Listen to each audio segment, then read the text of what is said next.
Hello नमस्कार my dear student, कैसे हैं आप सब। आशा करते हैं कि आप सब बढ़िया होंगे। मैं भानु निषाद आप सभी का आपके अपने इस छोटे से वीडियो में स्वागत करता हूं। और बच्चों, कल के वीडियो के लिए माफ़ी चाहेंगे क्योंकि कल का वीडियो आप लोगों तक नहीं पहुंच पाया। उसका रीज़न है कि क्या बताएं, हमारा मोबाइल थोड़ा काफ़ी पुराना हो चुका है तो इसकी बैटरी कम चलती है। और बैटरी कम होने के कारण जब हमने व्हाट्सएप पे ग्रुप पे सेंड किया वीडियो तो मुश्किल से 15 या 20% बैटरी थी। और वीडियो थोड़ा बड़ा भी था, 20-25 मिनट, 19 या 20 मिनट का था। तो वीडियो पूरा पहुंचते पहुंचते मोबाइल पहले ही स्विच ऑफ हो गया। इस वजह से वीडियो आप लोगों तक नहीं पहुंच पाया। लेकिन बच्चों, घबराने की कोई बात नहीं है। ये वीडियो आप लोगों तक पहुंचने से पहले आपको कल का वीडियो पहले उपलब्ध हो जाएगा। तो चलिए बच्चों, फिर हम आगे के क्वेश्चन करते हैं। और कोई टेंशन ना लेना, वो वीडियो आपको इस वीडियो के पहले ज़रूर मिल जाएगा। तो चलिए हम चलते हैं अपने क्वेश्चन पे।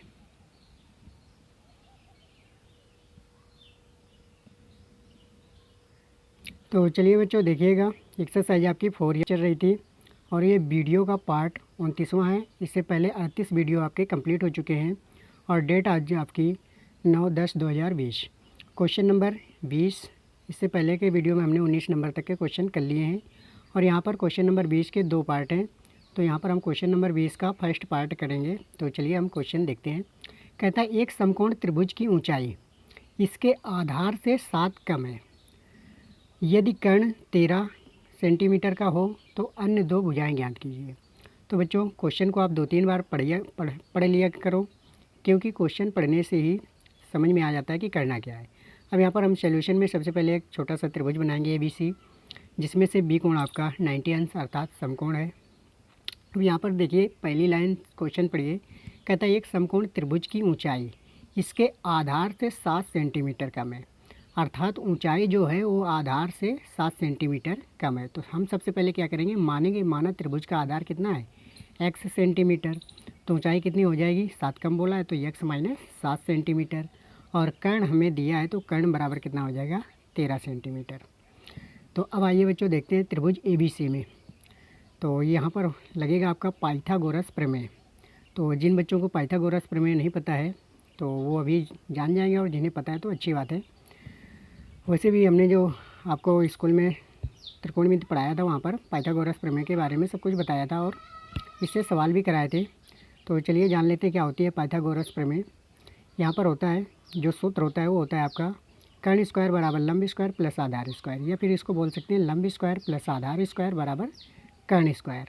या फिर अगर आप अपनी लैंग्वेज में कहना चाहें तो ऐसा बोल सकते हैं कि 2 छोटी भुजाओं के वर्गों का योग बड़ी भुजा के वर्ग के योग के बराबर होती है।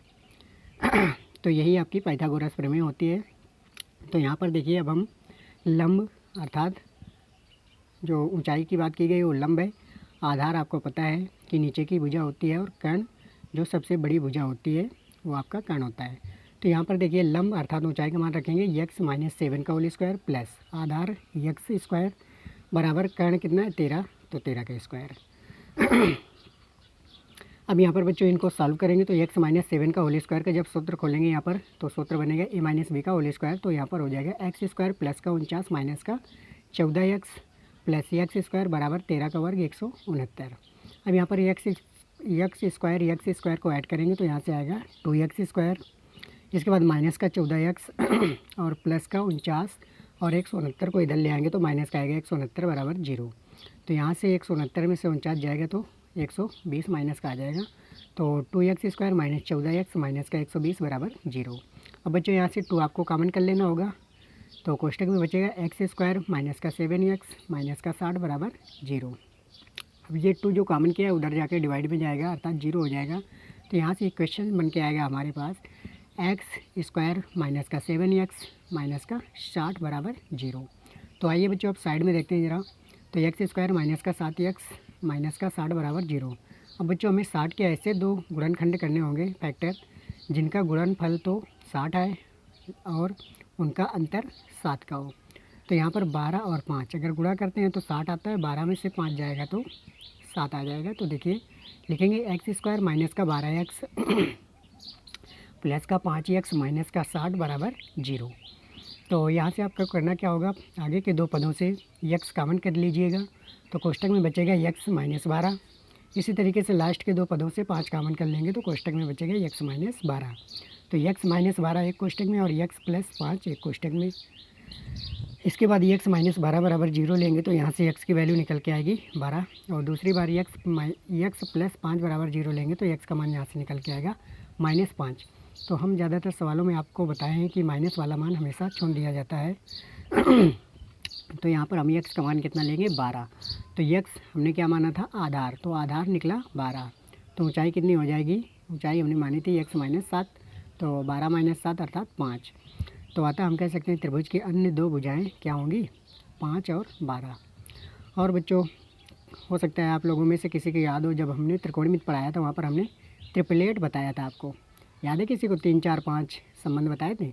वैसे ही एक हमने बताया होगा आपको 5 12 13। तो आपको समझ जाना चाहिए था इस क्वेश्चन में कि 13 यहाँ पर कर्ण दिया था, तो 13 के साथ कौन कौन से संबंध बताते हैं 5 और 12। ये आपको हमने त्रिकोणमिति में स्कूल में पढ़ाया था शायद, तो वो भी कोचिंग में। तो चलिए बच्चों, आशा करते हैं क्वेश्चन आपको समझ में आ गया होगा। बढ़ते हैं अपने अगले क्वेश्चन पे।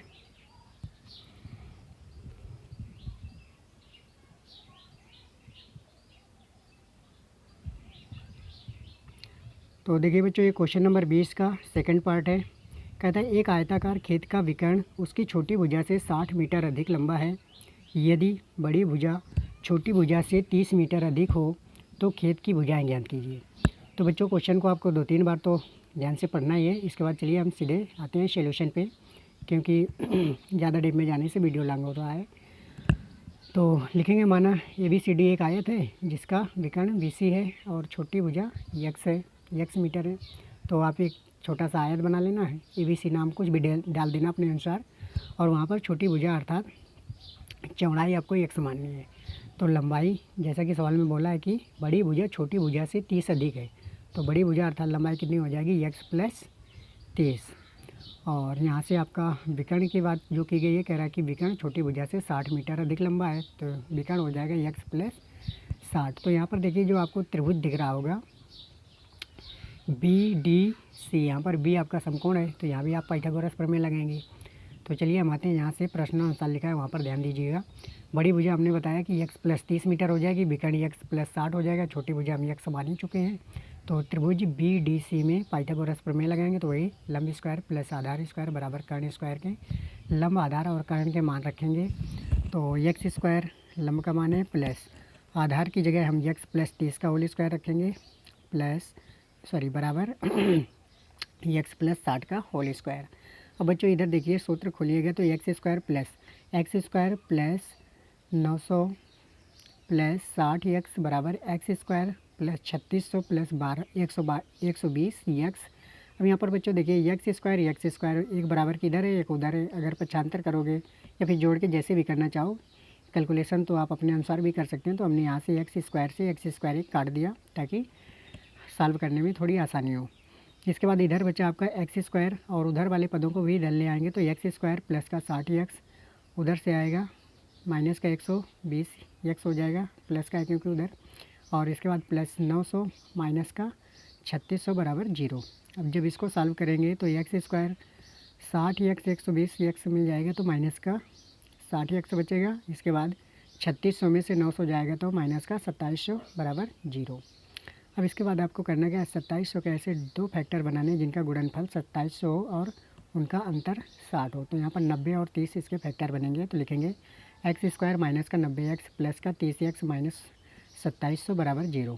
तो आगे के दो पदों से हम एक्स कॉमन कर लेंगे, तो एक्स कॉमन करने के बाद आपका कोष्टक में बचेगा एक्स माइनस 90। इसी तरीके से लास्ट के दो पदों से हम 30 कॉमन कर लेंगे, तो कोष्टक में बचेगा एक्स माइनस 90।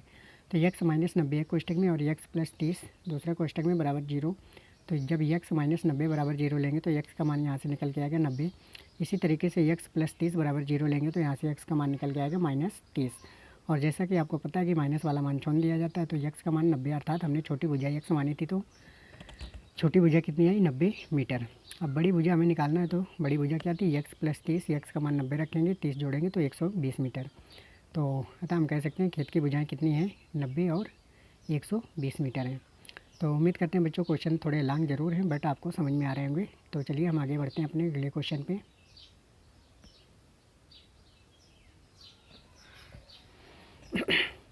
तो देखिएगा बच्चों क्वेश्चन नंबर 21, और इस क्वेश्चन में भी आपको 3 क्वेश्चन दिए गए हैं। तो सबसे पहले 21 का फर्स्ट पार्ट देखते हैं।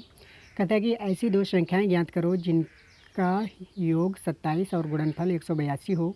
तो चलिए इसको थोड़ा स्पीड में देखेंगे क्योंकि इस टाइप के क्वेश्चन आपके हो चुके हैं काफ़ी। तो सबसे पहले मानेंगे पहली संख्या x तथा दूसरी संख्या y।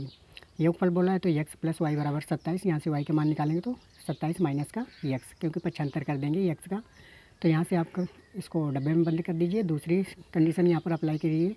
तो कह रहा है दोनों का गुणनफल 182, तो x इंटू वाई बराबर 182। अब जो हमने डब्बे में वो y का मान बंद किया था यहाँ पर रखेंगे। तो x कोष्टक में 27 माइनस x बराबर 182। अभी x का अंदर गुणा कराएंगे तो 27x माइनस का x स्क्वायर बराबर 182। 100 अब ये बराबर के इधर वाले पदों को उधर ले जाना है। तो सबसे पहले x माइनस का x स्क्वायर उधर जाके प्लस का x स्क्वायर हो जाएगा, और 27x उधर जाके माइनस का 27x हो जाएगा, और प्लस 182 तो उधर लिखा ही था। तो ये आपका समीकरण बन जाएगा x square minus 27x plus 182 बराबर 0। अब आपको 182 का फैक्टर करने हैं जिनका योग 27 हो और गुणनफल 182, तो 14 और 13 यहाँ पर इसके फैक्टर बनेंगे। तो x square minus 14x minus 13x plus 182 बराबर 0। तो यहाँ से आप आगे के 2 पदों से x कॉमन करिए तो कोष्टक में x माइनस 14 बचेगा।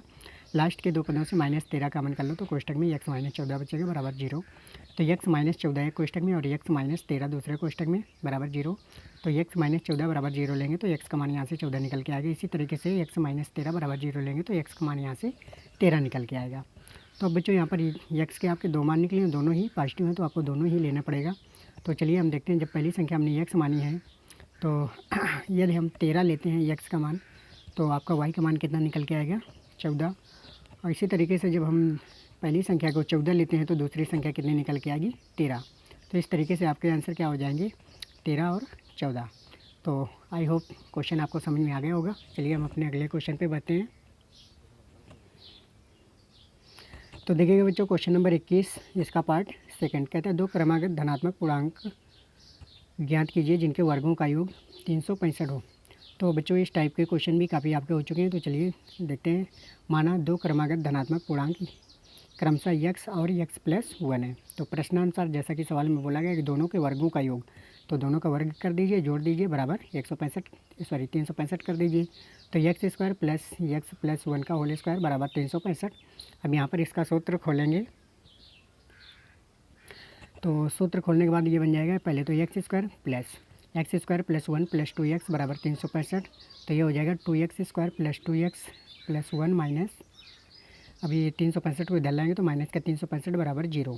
तो 2x स्क्वायर प्लस 2x और इसमें से घटाएंगे तो माइनस का 364 बराबर 0। 2 पूरे से कॉमन कर लेंगे तो कोष्टक में बचेगा x square plus x minus का 182 बराबर 0। अब बच्चों ये क्वेश्चन तो आपका पिछले टाइप का है, लेकिन ध्यान देना उसमें यहाँ पर 27 था x के गुणांक में और यहाँ पर 1 है। तो इसको आगे सॉल्व करेंगे तो इसके x square plus x minus का 182 बराबर 0। तो फैक्टर बनेंगे आपके 14 13 के।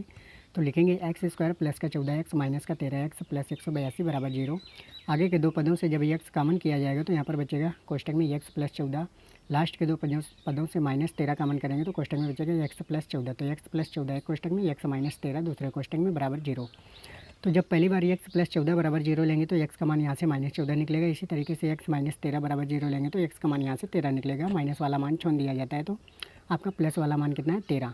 तो अतः हमारी पहली संख्या कितनी है 13 और दूसरी संख्या कितनी हो जाएगी 13 प्लस 1 अर्थात 14। तो आई होप बच्चों क्वेश्चन आपको समझ में आ गया होगा। तो थोड़ी स्पीड से ज़रूर बताया, लेकिन आप चाहें तो वीडियो को पुनः देखें अगर लगा है कि हमने आपको स्पीड से बताया है। तो क्योंकि बच्चों वीडियो लॉन्ग हो जाता है अगर बहुत स्लो मोशन में बताया जाए तो। चलिए हम आगे आपको होमवर्क के क्वेश्चन देते हैं। तो देखिएगा बच्चों आज का होमवर्क का आपका एक ही क्वेश्चन है, और क्वेश्चन अगर आपने अभी का वीडियो ध्यान से देखा तो क्वेश्चन कर लेंगे क्योंकि उसी से रिलेटिव है। कहते हैं ऐसी 2 संख्याएं ज्ञात करो जिनका योग 51 और गुणनफल 378 हो। तो आंसर भी हमने लिख दिया है बच्चों। इसका आंसर 42 सही तो है। इसका आंसर 42,9 होगा। तो बच्चों इस क्वेश्चन को करना ध्यान से। चलो बच्चों फिर मिलते हैं हम अपने अगले वीडियो में। तो बने रहिए बच्चों, देखते रहिए, मुस्कुराते रहिए। बाय बच्चों, फिर मिलते हैं हम कल के वीडियो में।